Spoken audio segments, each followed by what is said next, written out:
जय श्री कृष्ण। ओम नमो भगवते वासुदेवाय नमः। आज की इस डीप डाइव को कलेक्ट, क्रिएट और प्रेजेंट किया है पवन ठाकुर प्रॉपर्टी कंसल्टेंसी ने। बिल्कुल। हाँ, और उनका संपर्क नंबर है 9004352787। उन्होंने हमें एक नोट भी भेजा है कि इस चर्चा में हमारा पूरा फोकस कैरेक्टर्स की डिटेल्स और उनके गहरे एनालिसिस पर होना चाहिए, तो हम उसी पर ध्यान केंद्रित करेंगे। ये बहुत ही दिलचस्प होने वाला है ना? मतलब जरा सोचिए, एक ऐसा व्यक्ति जो पैदा तो एक अंधेरी काल कोठरी में हुआ था, जिसके सिर पर जन्म से पहले ही मौत की तलवार लटक रही थी, लेकिन जो आगे चलकर पूरे आर्यवर्त का सबसे बड़ा रणनीतिकार बना। कोई जादुई छड़ी नहीं थी उनके पास, ना ही कोई अचानक आसमान से उतरा हुआ चमत्कार हुआ। सही कहा। आज की इस डीप ड्राइव में हम एक बहुत ही अलग दृष्टिकोण पर चर्चा करने वाले हैं। जब इस विषय से जुड़े स्रोत सामने आए ना, विशेषकर दीप त्रिवेदी द्वारा लिखी पुस्तक मैं कृष्ण हूं के अंश। हाँ, वो काफी गहराई से लिखी गई किताब है। बिल्कुल। तो जब मैं वो पढ़ रहा था तो मेरे दिमाग में एक अजीब सी विजुअल इमेज उभर रही थी, मतलब एकदम से। अच्छा। वो विजुअल इमेज किस तरह की थी? अरे वो बिल्कुल वैसी थी जैसे आपने आज के दौर की कुछ बेहद इंटेंस एनिमे सीरीज देखी है? हाँ, थोड़ी बहुत देखी है। तो उनमें जो सबसे शक्तिशाली किरदार होता है, उसके चारों ओर एक डार्क ऑरेंज, येलो और रेड फ्लोरेसेंट लाइट का ऑरा धधकता हुआ दिखाई देता है। अरे वाह, क्या तुलना किया आपने, है ना? हाँ। और दिलचस्प बात यह है कि वो फ्लोरेसेंट ऑरा उसे किसी जन्मजात जादुई शक्ति से नहीं मिलता, बल्कि उसके भीतर के भयंकर संघर्ष, उसकी बहुत ही गहरी मानसिक दृढ़ता और उसके अटूट फोकस से पैदा होता है। बिल्कुल। और अगर हम किताब के आधार पर देखें तो जो तस्वीर सामने आती है वो बिल्कुल इसी फ्लोरेसेंट ऑरा वाले एक महान मनोवैज्ञानिक योद्धा की है। सही बात है। और आज के इस डीप डाइव कमीशन भी यही पड़ताल करना है। हमें ये समझना है कि विशुद्ध मनोविज्ञान या साइकोलॉजी की नज़र से अगर देखा जाए तो कैसे एक साधारण ग्वाले ने अपनी असाधारण सीखने की क्षमता से द्वारकाधीश तक का सफर तय किया। और मैं यहाँ जोड़ना चाहूंगी कि इस स्रोत सामग्री का जब हम गहराई से विश्लेषण करते हैं तो यही बात सबसे प्रमुखता से उभर कर आती है। दीप त्रिवेदी, जिन्हें स्पिरिचुअल साइकोडायनामिक्स का पायनियर माना जाता है, उन्होंने इस पुस्तक में एक बिल्कुल ही नया दृष्टिकोण सामने रखा है। मतलब उनका विश्लेषण किसी धार्मिक मान्यता का ना तो खंडन करता है और ना ही मंडन करता है। हाँ, यहाँ ये स्पष्ट करना भी जरूरी है कि इस चर्चा में हम किसी धार्मिक या राजनीतिक पक्ष का समर्थन नहीं कर रहे हैं, बल्कि निष्पक्ष रूप से स्रोत में दिए गए विचारों को सामने रख रहे हैं। बिल्कुल सही कहा आपने।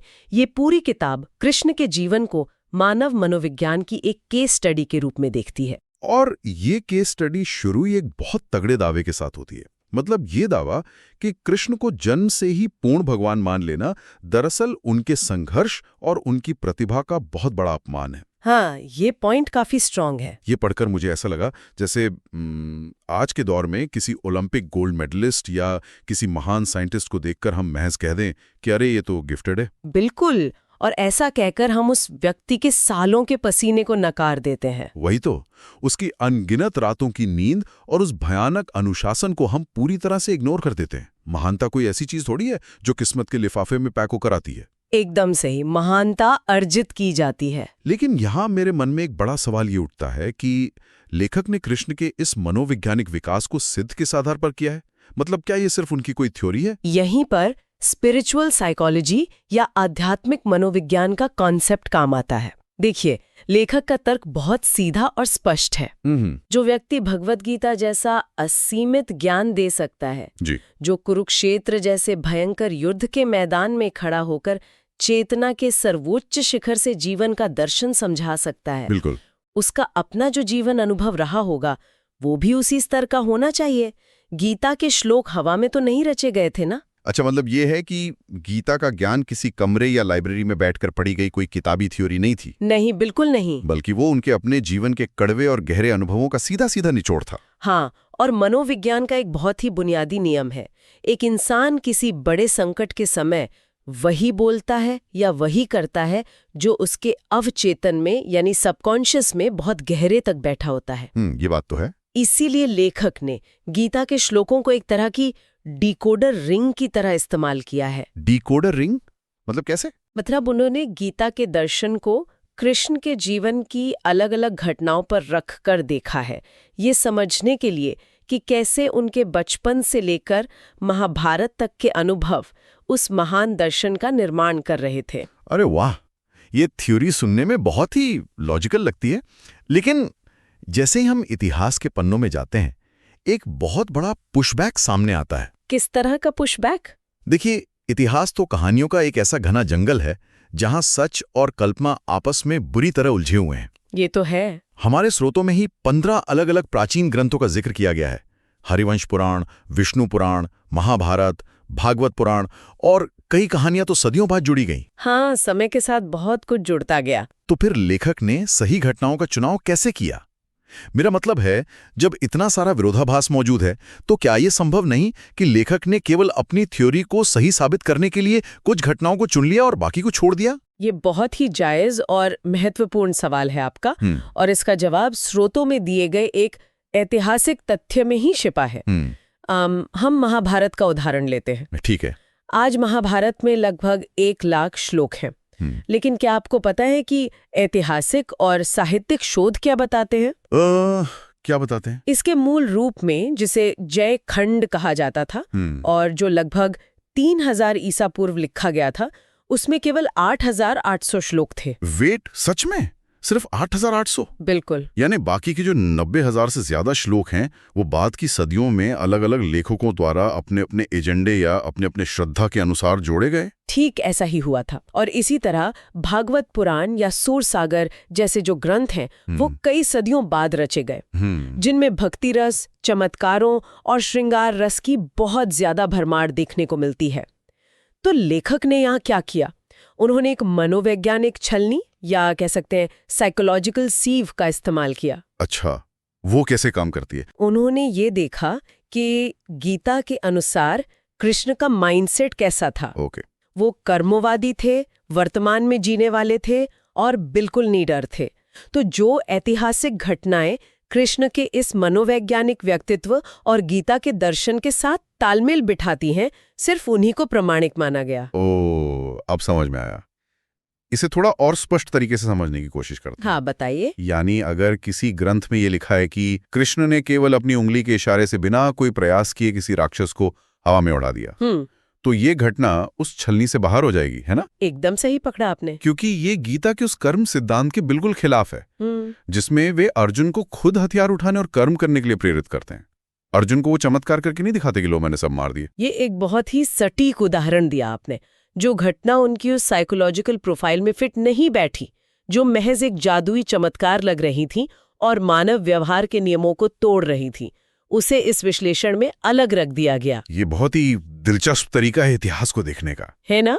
ये पूरा का पूरा विश्लेषण ठोस ऐतिहासिक दस्तावेजों और मानव व्यवहार की श्रृंखला पर आधारित है। अब यहाँ से ये चर्चा और भी ज्यादा रोचक हो जाती है जी, क्योंकि किताब के अनुसार इस डार्क ऑरेंज और रेड फ्लोरोसेंट ओरा वाले व्यक्तित्व का निर्माण उनके जन्म से भी पहले शुरू हो जाता है। बिल्कुल, जन्म से पहले ही। अगर जयखंड के वो मूल श्लोक उनके वास्तविक जीवन का दस्तावेज हैं, तो फिर ये मनोवैज्ञानिक दृढ़ता आई कहां से? स्रोत एक बहुत ही गहरे सबकॉन्शियस यानी सूक्ष्म मन की अवधारणा की तरफ इशारा करते हैं। हाँ, और जब हम यहाँ सूक्ष्म मन की बात करते हैं तो इसका अर्थ हमारे मन के उस गहरे हिस्से से है जहाँ हमारे सबसे मजबूत संकल्प, हमारे सबसे बड़े डर और गहरी इच्छाएं जमा होती हैं। Subconscious mind. स्रोतों के अनुसार कृष्ण की आत्मा या उनके सूक्ष्म मन का ये एक दृढ़ संकल्प था कि वे अगले जन्म में हर हाल में विजय प्राप्त करेंगे ही करेंगे। लेकिन इस संकल्प को समझने के लिए हमें उस माहौल को समझना होगा जिसमें उनका जन्म होने वाला था। और उस माहौल को तैयार करने में नारद मुनि की बहुत बड़ी भूमिका थी। बहुत बड़ी भूमिका थी। जब मैंने स्रोतों में वो हिस्सा पढ़ा जहां नारद मुनि मथुरा जाकर कंस को भड़काते हैं, तो मुझे ऐसा लगा जैसे कोई बहुत ही खतरनाक मनोवैज्ञानिक खेल चल रहा हो।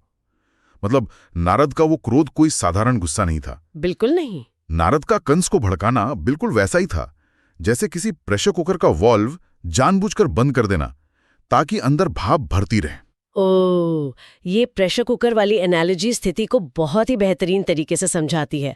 स्रोत भी यही बताते हैं कि नारद का ये एक सोचा समझा गणित था, ये एक कूटनीति थी। अच्छा।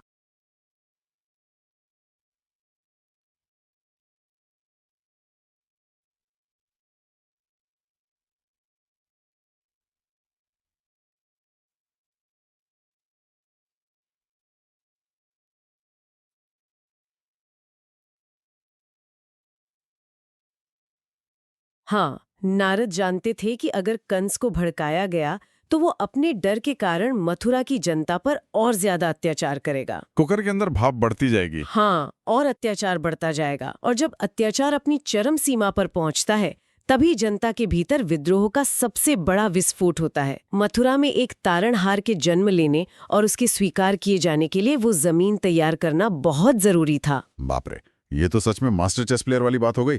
और यहीं पर दो बिल्कुल अलग तरह के मनोविज्ञान का सीधा टकराव देखने को मिलता है। कैसे? देखिए, एक तरफ कंस है। कंस का मनोविज्ञान पूरी तरह से डर से संचालित है।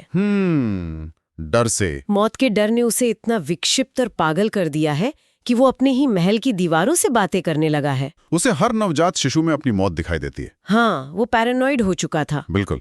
उसका ये डर उसे ताकतवर नहीं बना रहा, बल्कि अंदर से पूरी तरह खोखला बना रहा है। और दूसरी तरफ देखिए, वो सूक्ष्म मन है जो कारागार की उन अंधेरी और सीलन भरी दीवारों के बीच आकार ले रहा है, जहां हर पल कंस के प्रहरियों की तलवारें खनक रही हैं। हाँ, जहां मौत का साया हर सेकंड मंडरा रहा है। उस घुटन भरे माहौल में पैदा होने वाले एक शिशु का मनोविज्ञान डर के आगे घुटने नहीं टेकता, बल्कि वो तो विपरीत परिस्थितियों से ऊर्जा खींचकर एक असीम शक्ति का निर्माण करता है। लेकिन यहाँ एक बड़ा विरोधाभास नजर आता है मुझे। विरोधाभास? कैसा विरोधाभास? जो व्यक्ति जन्म से ही कारागार में रहा हो, जिसके माता पिता बेड़ियों में जकड़े हों, उसका दिमाग इतिहास का सबसे आजाद और स्वतंत्र दिमाग कैसे बन सकता है? ये सोचने वाली बात तो है। गोकुल और वृंदावन के किस्से ही देखिए ना। हाँ। पूतना, तृणावर्त और केशी जैसे राक्षसों का वध करना। हाँ, ये सब क्या है? अगर इन राक्षसों के वध को हम सिर्फ एक शारीरिक बल की नजरों से न देखें, मनोविज्ञानी की नजरों से देखें, तो ये कृष्ण की उस परम निडरता का प्रतीक है जो उनके सूक्ष्म मन में पहले से मौजूद थी। मतलब उनका माइंडसेट बचपन से ही एक योद्धा का था। बिल्कुल, ये उनकी वो आक्रामकता थी जो उन्हें एक साधारण बालक से एक असाधारण लीडर बना रही थी। और इस लीडरशिप का सबसे बड़ा बौद्धिक प्रमाण तब सामने आता है जब उन्होंने गोवर्धन में इंद्र की पूजा को रोक दिया। अरे हाँ, इंद्र की पूजा रोकना तो कोई छोटी बात नहीं थी उस जमाने में। बिल्कुल नहीं। वो तो सदियों से चली आ रही एक बहुत गहरी परंपरा थी। लोग डरते थे इंद्र के कोप से। सही कहा। और ये केवल एक पूजा रोकना नहीं था, ये उस समय के समाज पर थोपे गए अंधविश्वास और डर के खिलाफ एक खुला बौद्धिक विद्रोह था। कृष्ण ने बकायदा तर्क दिया कि पूजा उसकी होनी चाहिए जो कर्म से जुड़ा है, जो प्रत्यक्ष रूप से हमें जीवन दे रहा है, जैसे गोवर्धन पर्वत और वो सारी प्रकृति। हाँ, इस एक घटने ने उस समय की पूरी धार्मिक और सामाजिक अर्थव्यवस्था को हिलाकर रख दिया था। इसी एक घटना ने वृंदावन के उस कान्हा को पूरे आर्यावर्त में एक पराक्रमी और तर्कशील व्यक्तित्व के रूप में स्थापित कर दिया। और इस मानसिक आजादी के पीछे उनका एक बहुत ही अलग तरह का दर्शन था, जिसे किताब में अहंकार या ईगो को मैनेज करने का तरीका बताया गया है। हाँ, ईगो मैनेजमेंट। मुझे स्रोत का ये हिस्सा सबसे ज्यादा क्रांतिकारी लगा। सच में, अक्सर हमने कई सन्यासियों और बड़े विचारकों को ये कहते सुना है ना कि अहंकार को मार दो, ईगो को खत्म कर दो, तभी शांति मिलेगी। हाँ, ज्यादातर लोग यही सिखाते हैं। लेकिन कृष्ण का मनोविज्ञान इसके बिल्कुल उलट काम कर रहा था। स्रोत के अनुसार उन्होंने अपने अहंकार को मारा नहीं, बल्कि उसे आत्मा की ऊंचाई तक उठा लिया। इसे थोड़ा और डिटेल में समझेंगे। हाँ, मतलब अहंकार को मारने का अर्थ होता है खुद को हीन समझना या अपनी इच्छाओं को दबाना। लेकिन कृष्ण ने इसके बजाय अपने आत्मसम्मान को इतना विशाल कर लिया कि छोटी मोटी परेशानियां उनके सामने बोनी हो गई। अरे वाह, ये तो बहुत ही पावरफुल तरीका है ना? इसका एक बहुत व्यवहारिक उदाहरण ये है कि उन्होंने कभी अपने अतीत का रोना नहीं रोया। बिल्कुल।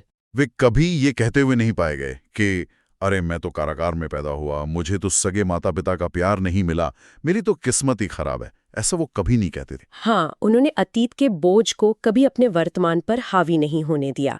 उन्होंने हमेशा वर्तमान का भरपूर आनंद लिया, चाहे वो रासलीला हो या खेल कूद हो। बिल्कुल, या फिर मित्रों के साथ समय बिताना हो। उन्होंने हर पल को पूरी आजादी और अपनी 100% ऊर्जा के साथ जिया।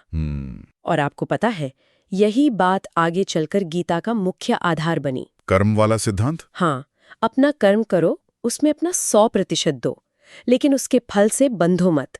कर्म करने के बाद बिल्कुल आजाद हो जाओ। ये जो मानसिक स्वतंत्रता है, यही वो डार्क ऑरेंज और रेड ऑरा है जिसकी हमने शुरुआत में बात की थी। बिल्कुल, यही वो फ्लोरोसेंट ऑरा है। लेकिन वृंदावन की ये स्वतंत्र और खुली हवा जब मथुरा के घुटन भरे हिंसक और राजनीतिक माहौल से टकराती है, तब कृष्ण का एक बिल्कुल नया ही रूप सामने आता है। मतलब एक ऐसा रणनीतिकार जो जनता के मनोविज्ञान से बहुत अच्छे से खेलना जानता है। हाँ, मथुरा का वो अध्याय बहुत ही क्रूशल है। जब कंस उन्हें मथुरा बुलाता है तो वो कोई साधारण आमंत्रण नहीं था, वो एक मौत का जाल था। हाँ, धनुष यज्ञ और मल्लयुद्ध के बहाने। चाणूर और मुष्टिक जैसे भयानक पहलवानों के साथ मल्ल युद्ध का आयोजन इसीलिए किया गया था। कंस की योजना बिल्कुल पक्की थी कि इन दोनों भाइयों को मथुरा बुलाकर हमेशा के लिए खत्म कर दिया जाए। हाँ, लेकिन कृष्ण का मथुरा प्रवेश कोई डरे हुए शिकार का प्रवेश तो था नहीं। स्रोतों में ये बड़ी बारीकी से समझाया गया है कि कृष्ण ने मथुरा में कदम रखते ही पूरी राजनीतिक स्थिति को कैसे भांप लिया था। बिल्कुल। कंस ने उनके स्वागत के लिए कोई रथ नहीं भेजा था, जो कि खुलेआम एक बहुत बड़ा अपमान था उस समय। एक राजकुमार या एक विशेष अतिथि का अपमान। हाँ, लेकिन कृष्ण ने क्या किया? उन्होंने इस अपमान को अपनी सबसे बड़ी मनोवैज्ञानिक ताकत बना लिया। कैसे? उन्होंने जनता के उस असंतोष को, जिसे नारद ने सालों पहले हवा दी थी, पूरी तरह से अपने पक्ष में मोड़ लिया। हाँ, उन्होंने जानबूझकर मथुरा की सड़कों पर पैदल चलते हुए जनता के सामने एक पराक्रमी कृष्ण का मुखौटा ओढ़ लिया। सही कहा। वे आम लोगों से मिले, उनकी उम्मीदों को जगाया और उस फ्लोरेसेंट ऑरा को पूरी मथुरा में फैलने दिया, ताकि जनता को लगे कि उनका तारणहार आ गया है। लेकिन एक मिनट, यहाँ पर एक बहुत ही तीखा और चुभने वाला सवाल पूछना लाजमी है। हाँ, पूछिए। जब हम ये पढ़ते हैं कि उन्होंने जानबूझकर एक पराक्रमी का मुखौटा ओढ़ा, जनता की भावनाओं को अपने पक्ष में किया, स्थिति का पूरा फायदा उठाया, तो क्या इसका सीधा सा मतलब ये नहीं है कि कृष्ण महज एक बहुत ही चतुर और अवसरवादी राजनेता थे? क्या वे सिर्फ अपनी पब्लिक इमेज को मैनिपुलेट नहीं कर रहे थे? देखिए, ये सवाल उठना बहुत स्वाभाविक है, और अगर हम बाहर से देखें तो ये एक मैनिपुलेशन ही लगता है ना? लेकिन स्रोतों का जो गहन विश्लेषण है वो यहाँ एक बहुत बड़ा अंतर स्पष्ट करता है। यह कोई स्वार्थ के लिए किया गया मैनिपुलेशन नहीं था। अगर यह अवसरवादिता होती तो कृष्ण कंस को मारने के बाद खुद मथुरा की गद्दी पर बैठ जाते। जो कि उन्होंने नहीं किया। उन्होंने तो उग्रसेन को राजा बना दिया था। बिल्कुल, यह सर्वहित या कह लें कि ग्रेटर गुड के लिए उठाया गया कदम था। कृष्ण बहुत अच्छी तरह जानते थे कि मथुरा की जनता दशकों से कंस के अत्याचारों से त्रस्त है। वे लोग कृष्ण में एक उद्धारक, एक तारणहार देख रहे थे। अगर उस वक्त कृष्ण एक साधारण डरे हुए लड़के की तरह बर्ताव करते या ये कहते कि भाई मैं तो सिर्फ एक ग्वाला हूं, तो जनता की रही सही उम्मीद भी पूरी तरह टूट जाती। अच्छा, तो इसका मतलब यह है कि उन्होंने वही रूप धारण किया जिसकी उस समय की परिस्थिति और जनता को सबसे ज्यादा जरूरत थी। इसी अवस्था को स्रोतों में परम होश या अल्टीमेट अवेयरनेस कहा गया है। अल्टीमेट अवेयरनेस, स्थिति की मांग के अनुसार खुद को पूरी तरह ढाल लेने की कला। वृंदावन में देखिए, वो एक प्रेमी और सखा हैं। हाँ। मथुरा में वो एक निडर योद्धा हैं, और महाभारत में वो एक चतुर रणनीतिकार। यही उनकी मानसिक आजादी का चरम शिखर था। वे अपनी किसी भी एक छवि या इमेज के कैदी नहीं बने कभी। मतलब जब जैसी जरूरत पड़ी उन्होंने बिना किसी व्यक्तिगत स्वार्थ के सबके भले के लिए वो रूप अपना लिया। बिल्कुल। ये विश्लेषण सच में नजरिए को पूरी तरह पलट कर रख देता है। तो अगर हम इन सभी ऐतिहासिक स्रोतों, मनोवैज्ञानिक तर्कों और दीप त्रिवेदी की इस पूरी केस स्टडी का निचोड़ निकालें, तो कृष्ण शब्द का अर्थ क्या रह जाता है? क्या अर्थ रह जाता है? इस विश्लेषण के आधार पे कृष्ण का अर्थ कोई अलौकिक जादू या जन्मजात चमत्कार नहीं है। इसका अर्थ है पूर्ण मानसिक स्वतंत्रता। बिल्कुल सही। इसका अर्थ है असीम जिज्ञासा और कुछ नया सीखने की भूख। और सबसे महत्वपूर्ण बात, परिस्थितियों का रोना रोने के बजाय अपनी समझ, अपनी कूटनीति और अपने अडिग संकल्प से उन्हें अपने पक्ष में मोड़ लेने की क्षमता। क्योंकि महानता कोई ऐसी चीज नहीं है जो जन्म से मिलती है। यह एक निरंतर चलने वाली, कभी न रुकने वाली मनोवैज्ञानिक यात्रा है। हाँ। हर छोटी बड़ी घटना से सीखना, अपने हर अनुभव से खुद को तराशना और विपरीत परिस्थितियों को अपने लिए एक सीढ़ी बना लेना।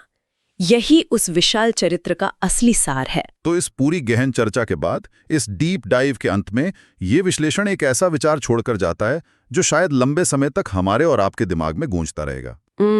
वो विचार क्या है? विचार ये है कि अगर इतिहास के सबसे महान माने जाने वाले व्यक्तित्व ने एक अंधेरी कालकोठरी में जन्म लेकर कदम कदम पर मौत के साए में पलकर केवल अपनी सीखने की कला और अपनी मनोवैज्ञानिक दृढ़ता के बल पर अपना भाग्य खुद लिखा हो, तो आज के इस आधुनिक युग में जहां ज्ञान और जानकारी के असीम साधन हम सबके हाथ में मौजूद हैं, ये सवाल उठता है कि इंसान को अपने ही मन का स्वामी बनने से आखिर कौन रोक रहा है? बहुत गहरा सवाल है। क्या ये संभव है कि हम भी अपनी परिस्थितियां बदलने के लिए अपने सूक्ष्म मन में उसी तरह का कोई अटूट संकल्प लें? बिल्कुल संभव है।